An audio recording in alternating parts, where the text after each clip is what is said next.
오늘은 5월 마지막 주일입니다.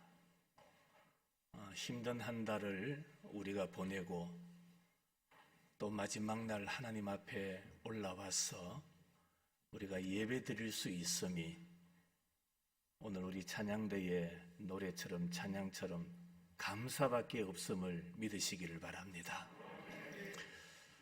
오늘은 교회 절기상 성령 강림절, 성령 강림주일이라 그렇게 표현을 합니다.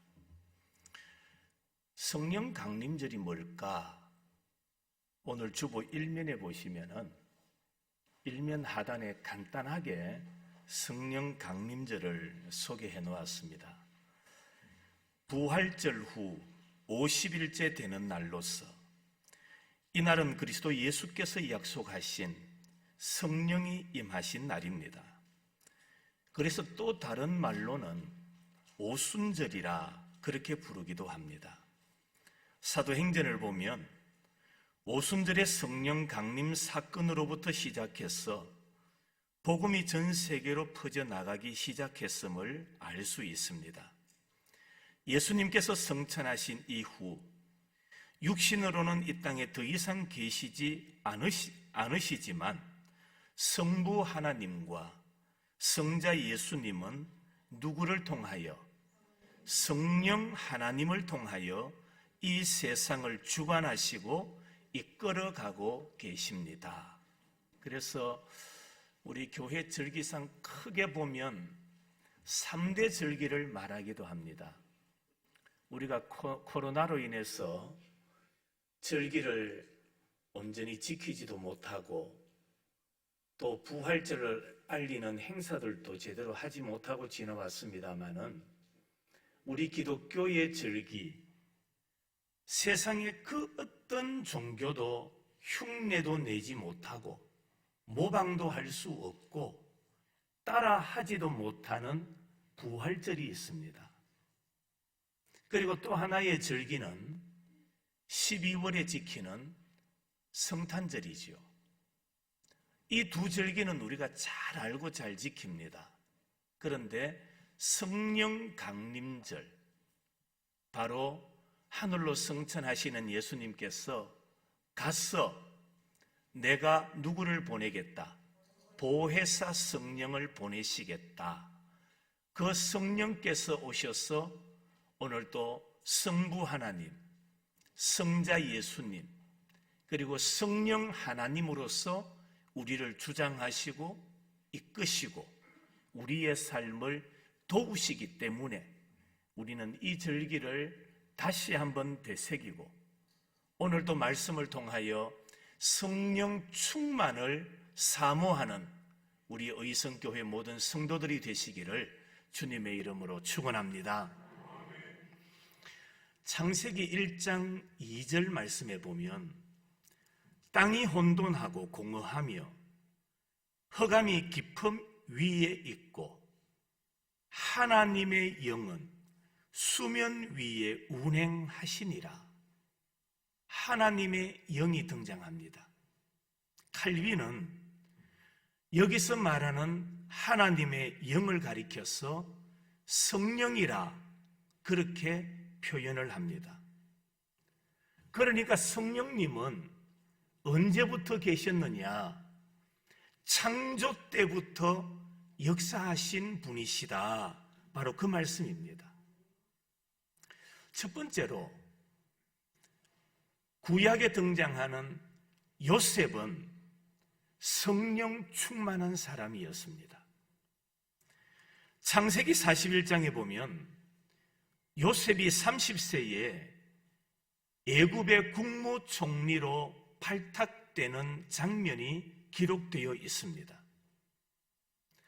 요셉은 은 20에 종으로 팔려왔습니다. 그는 억울한 누명을 쓰고 감옥에 투옥된 죄수였습니다. 그런데 애굽의 바로 왕은 요셉을 국무총리로 발탁을 합니다. 여러분 보세요. 종으로 팔려온 사람입니다. 죄수로서 감옥에 들어가 있는 사람이지요. 그런데 그런 사람을 바로는 국무총리로 발탁을 하게 됩니다. 그 이유가 뭔지 아십니까? 창세기 41장 38절에 거기에 대한 해답이 나옵니다. 바로가 그의 신하들에게 이르되 이와 같이 무엇에 하나님의 영에 감동된 사람을 우리가 어찌 찾을 수 있으리요? 무슨 말입니까? 현재 애굽에 닥쳐온 이 위기를 해결할 수 있는 사람은 누구라는 겁니까? 요셉밖에 없다라는 말입니다. 요셉이야말로 하나님의 보내신 사람이라고 바로는 판단을 했던 겁니다. 그리고 가장 중요한 것은 요셉이 무엇에? 하나님의 영에 뭐한 사람이다? 감동된 사람이라고 말씀하고 있습니다. 하나님의 영, 성령의 별명이지요. 또 다른 호칭입니다. 바로 왕이 요셉을 자신의 국정 파트너, 국무총리로 임명했던 것은 요셉을 성령의 감동을 받은 하나님의 사람으로 보았기 때문이라는 겁니다. 바로가 요셉을 발탁할 때에 요셉을 국무총리로 세우는 조건이 뭡니까? 세상 사람들이 보는 조건과는 너무나 달라요. 세상은 사람을 선택할 때에, 사람을 세울 때에 뭘 보는지 아십니까? 뭘 봅니까? 뭘 볼까요? 인물 봅니다. 가족들을 드릴 때도 인물 안 볼 것 같지요? 다 좋은데 뭐가 안 좋다? 인물이 안 좋다. 세상은 사람을 볼 때에 인물을 봅니다. 두 번째로는 학벌을 봅니다. 학벌. 그래서 부모들이 아이들에게 어쨌든 좋은 학교 보내려고 노력하고 힘쓰지 않습니까? 경험도 중요시 여기고요. 그 사람의 가문도 중요하게 여기는 것이 이 사회의 모습이잖아요. 그런데 바로는 자신의 국정 파트너로 세우는 국무총리를 세울 때에 무엇을 봤습니까? 인물을 봤을까요? 학벌, 가문, 그 사람의 경험, 이것은 아무런 상관이 없었습니다. 바로가 요셉을 국무총리로 세우는 단 하나의 조건, 하나의 이유, 그것은 바로 그가 성령님이 함께하는 사람이라는 그 하나 이유 때문에 국무총리로 세웠다라는 겁니다.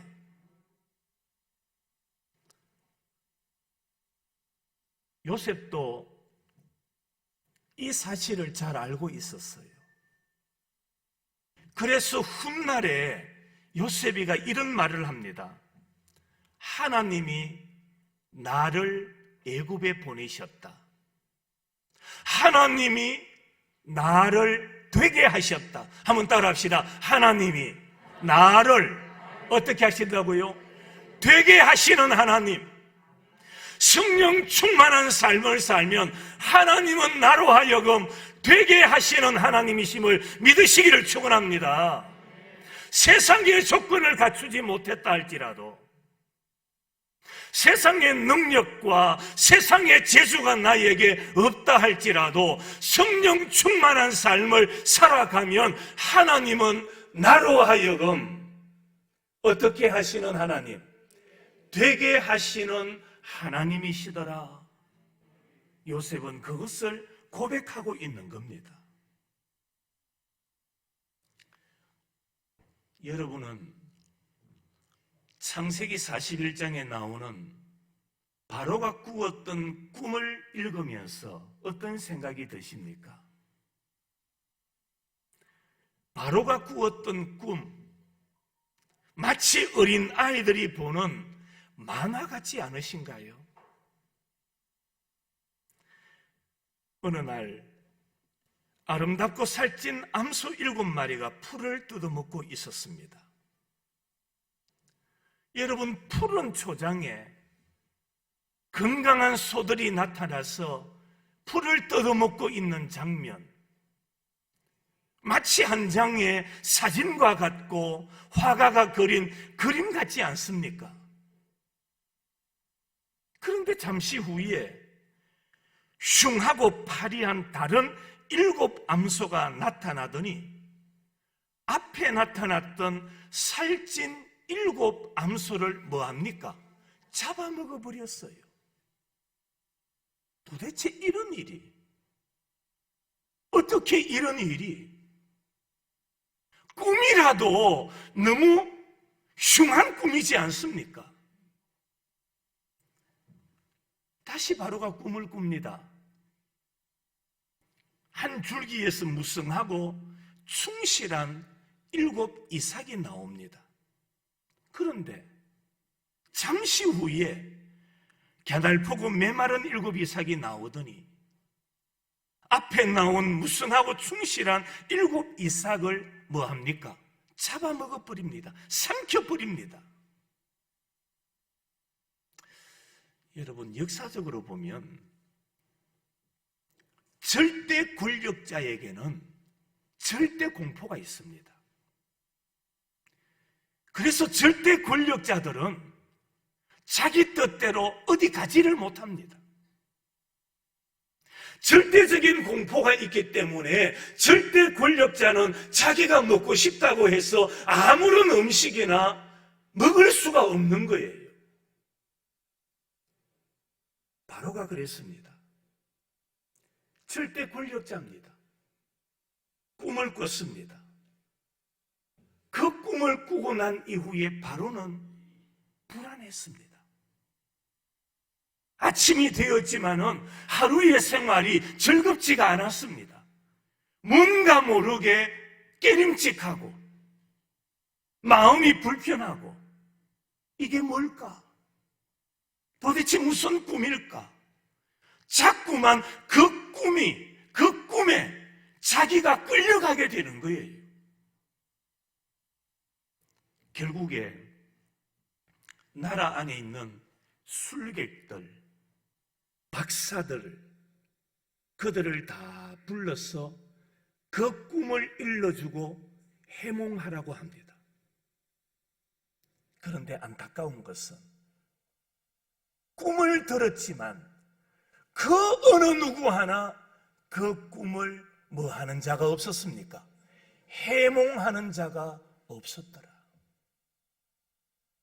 우리는 성경을 읽을 때에 그냥 그 바로의 꿈을 해몽하는 자가 없었구나, 남의 꿈이니까 그렇지 라고 생각하고 지나쳐버릴지 모르지만은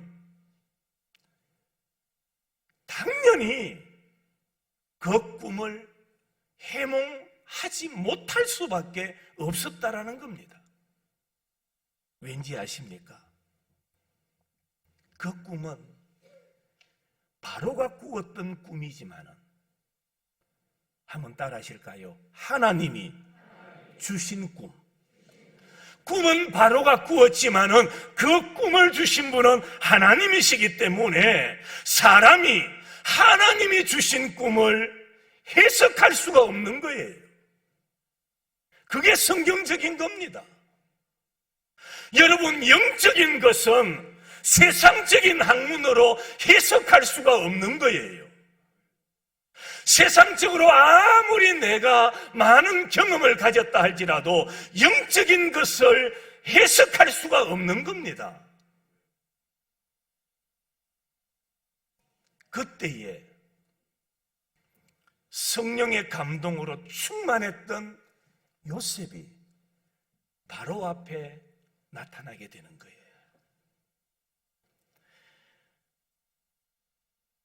창세기 41장 16절 말씀입니다. 이르되 내가 아니라 누가? 하나님께서 바로에게 편안한 뭐를 주신다? 대답을 하시리이다. 무슨 말입니까?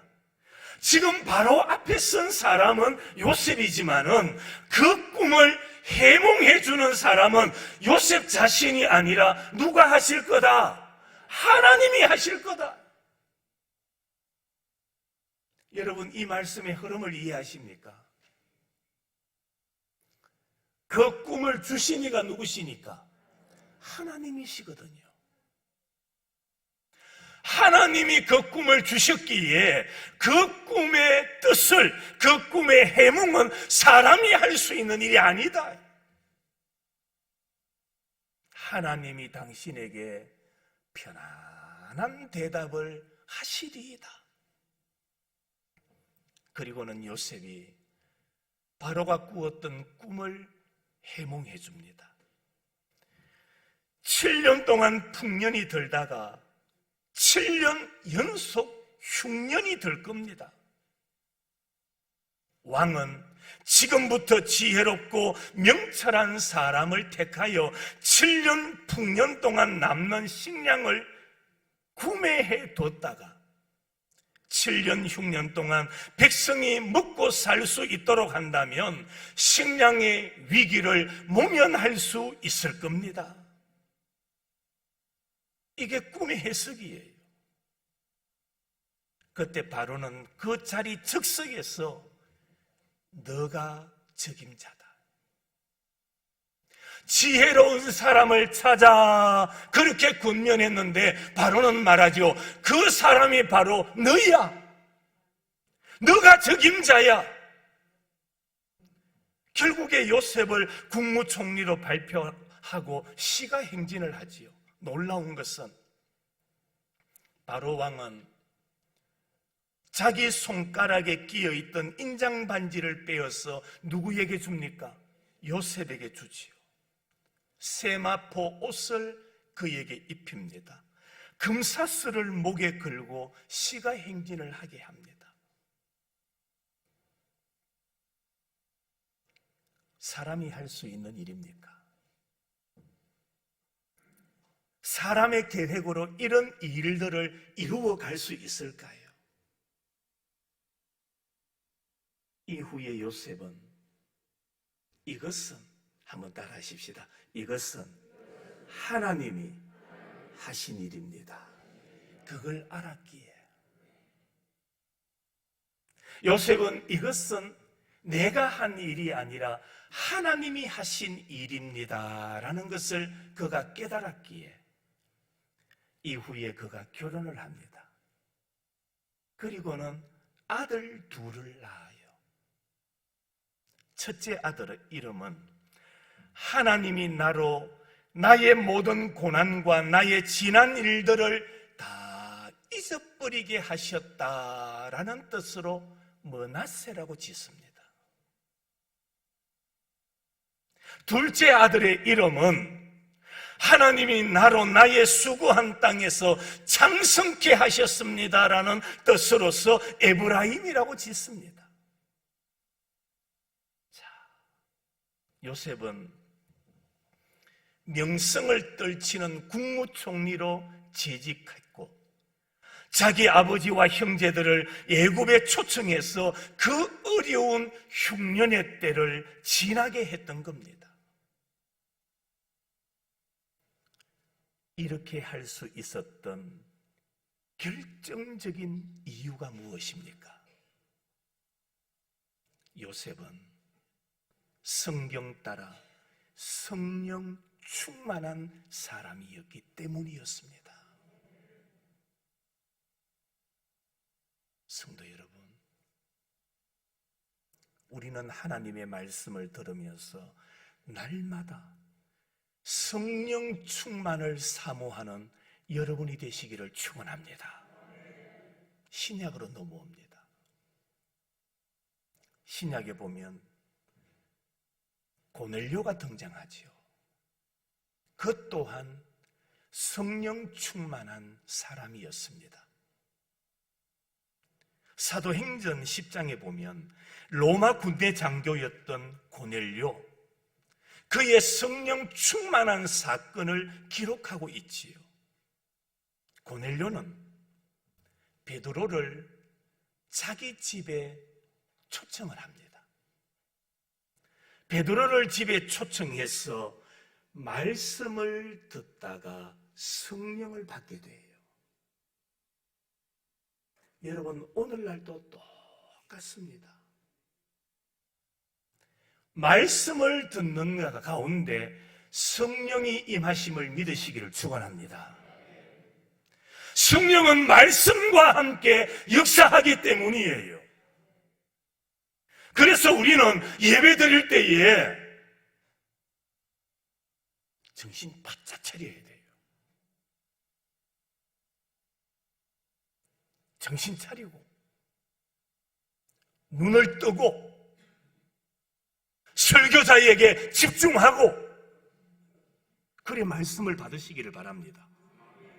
그래야 말씀 속에 역사하시는 성령을 내가 받을 수가 있는 거예요.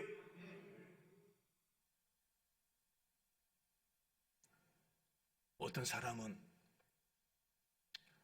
오늘은 없으니까 하는 말입니다. 팔짱 끼고 예배드리고, 어떤 사람은 가만히 있다가 설교만 시작하면 눈 감고, 어떤 사람은 설교는 안 듣고 주부 뒤적거리고,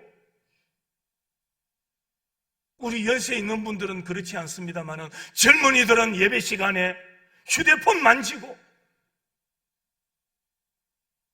그 상황에서 어떻게 성령의 역사하심을 우리가 경험할 수 있겠습니까? 베드로가 말씀을 전합니다. 고넬료는 그 말씀을 듣습니다. 말씀을 듣는 그때에 성령이 고넬료에게 임하게 되는 거예요. 고넬료는 하나님을 경외하고 이웃을 사랑하는 균형 잡힌 신앙인이었습니다. 사도행전 10장 2절에 보면 그가 경건하여 온 집안과 더불어 하나님을 경외하며 항상 기도하더니, 보세요, 고넬료는 하나님을 사랑하고 경외하는가 하면 사람을 사랑하고 돕는 일에 최선을 다했던 사람이었습니다. 그런데 여기에 더 놀라운 게 나와요. 그가 경건하여 누구와 더불어? 자, 한번 대답해 보십시오. 누구와 더불어? 온 집안과 더불어. 고넬료는 모든 가족들과 함께 성령 충만을 받았다라는 겁니다. 여기서 우리가 하나 깨닫는 게 있어요. 정치 지도자도, 교회 지도자도, 교육 지도자도, 군인도, 사업가도 성령 충만을 사모해야 된다는 겁니다. 성령 충만을 사모하면 하나님께서 그에게 성령을 선물로 허락해 주시는 겁니다. 세 번째로는 예수님도 성령 충만하셨습니다. 성령 충만하신 예수님이셨어요. 누가복음 1장에 성령이 내게 임하시고 지극히 높으신 이의 능력이 너를 덮으시리라고 말합니다. 1장 41절 마리아의 친척이었던 엘리사벳도 뭘 받고 성령 충만함을 받았다라고 말합니다. 67절 세례 요한의 아버지였던 사가랴도 뭘 받았습니까? 성령 충만함을 받았습니다. 마태복음 1장 18절에 보면은 예수님은 무엇으로 잉태되셨다고요? 성령으로 잉태되셨다라고 말합니다. 이것을 볼 때에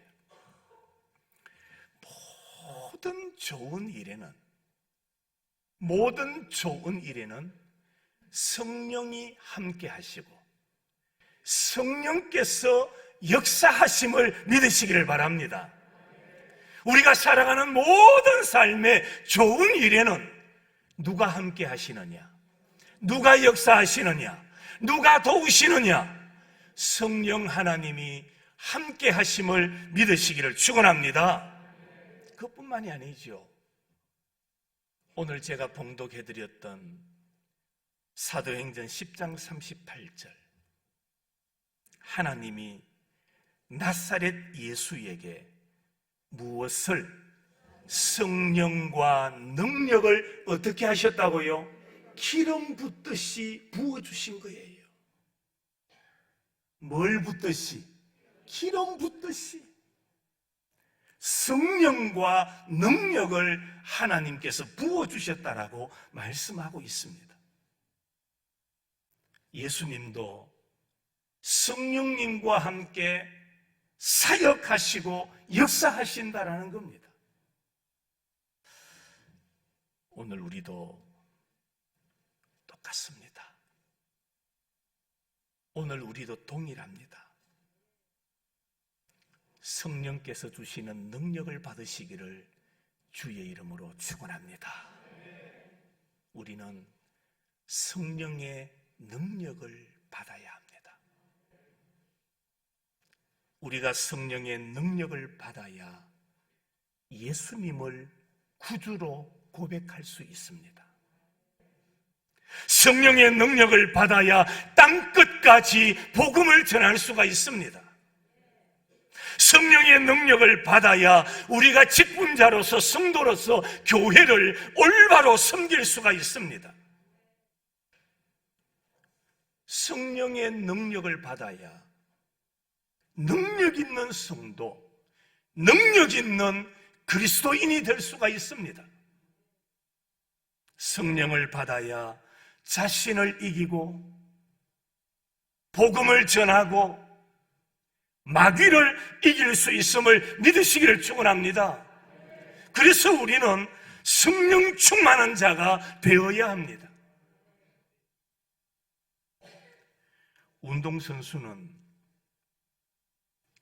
운동선수의 정신이 있어야 돼요. 국가대표는 내가 하기 싫다고 그냥 두는 것이 아니라 대표로 세워준 그 책임감이 그에게 있어야 돼요. 우리 그리스도인들도 마찬가지입니다.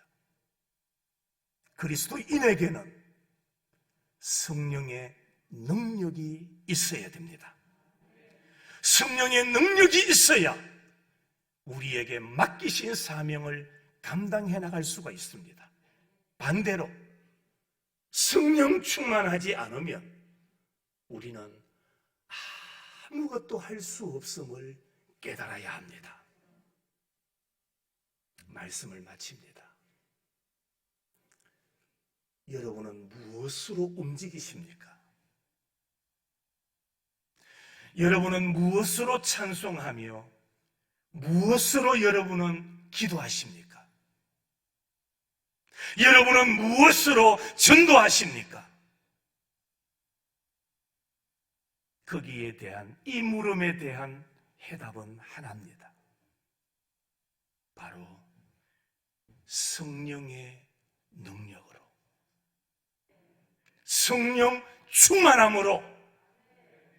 이것이 바로 오늘 우리들 마음속에 새겨야 하는, 오늘 우리가 사모해야 될 성도들에게 주어진 과제라는 사실입니다. 한번 따라 하실까요? 성령의 능력으로, 성령의 충만함으로 이렇게 살아가는 성도들이 되기를 축복합니다. 우리 옆에 분들하고 성령의 능력으로, 성령의 충만함으로 사십시다. 인사하십시다.